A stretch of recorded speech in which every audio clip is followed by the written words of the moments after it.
On the 24th of February 1815, the lookout at Notre Dame de la Garde signaled Three-Master, the pharaoh from Smyrna, Trieste, and Naples.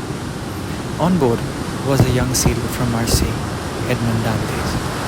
As fate would have it, with a bright future ahead of him, Edmund would suddenly be arrested for royal treason and be put in one of France's then most notorious prisons.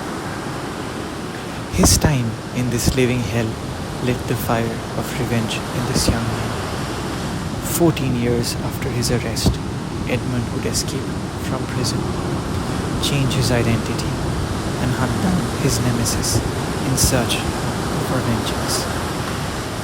This story of this young sailor touched the deepest chord of my heart as a young boy who once pledged to visit the prison that transformed Edmund Dantes into the Count of Monte Cristo. This video documents that journey of mine, that story of fulfillment.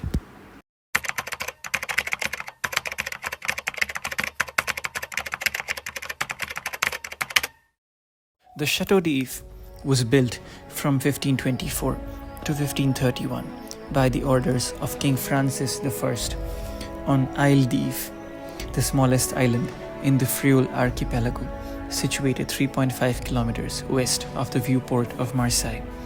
The castle is a square, 3-story building, 28 meters long on each side, flanked by 3 towers with large gun embrasures.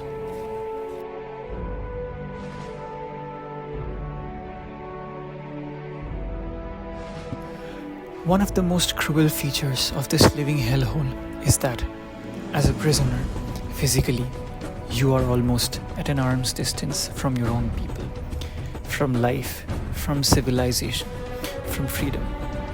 But in reality, you are in one of the deepest, darkest corners of the world, rotting in a cold, stinking dungeon where probably the devil is closer at hand than the god. Inside the main buildings, it seemed as if the clock had stopped ticking nearly 200 years ago. It felt as if the thick walls, the deep, dark well at the center, the small claustrophobic stony cells had the souls of those unfortunate prisoners locked up. You could possibly feel the nightmare the inmates would have to live through every single second. You could also possibly feel and listen to the screams of despair of those helpless creatures reverberating amidst these ruthless cold stone walls. And as I stepped inside, within the blink of an eye, my mind and my heart took me back to the pages of the book The Count of Monte Cristo by Alexandre Dumas. This prison was the very place where the convicted sailor Edmund Dantes metamorphosed into the man out for revenge. While Dantes was a fictional character, his mentor, Abbe Faria, did exist in real life. His cell is still present in the Chateau d'If and is well preserved, along with some of the other notable prisoners.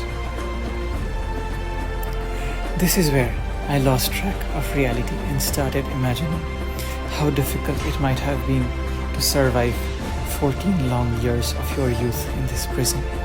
Pitch dark cells, inedible food, no family, no protection from this brutal cold, rocky beds.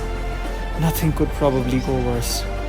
The pain that Dantes went through was probably the primary reason for his character development, for his transcendence into the Count of Monte Cristo in later years.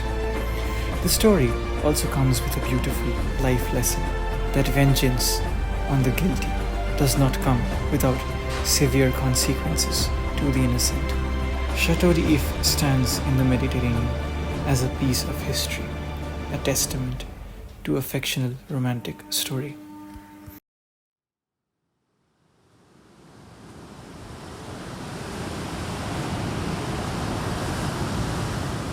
Initially built as a fortress to guard the port of Marseille, the castle was converted into a prison in the 1580s.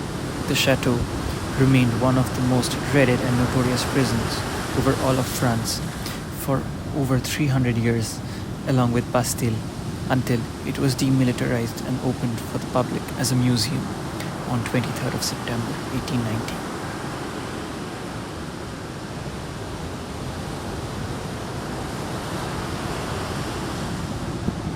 Live then and be happy, beloved children of my heart, and never forget that until the day God shall deign to reveal the future to man, all human wisdom is summed up in these two words: wait and hope. Your friend, Edmund Dantes, Count of Monte Cristo.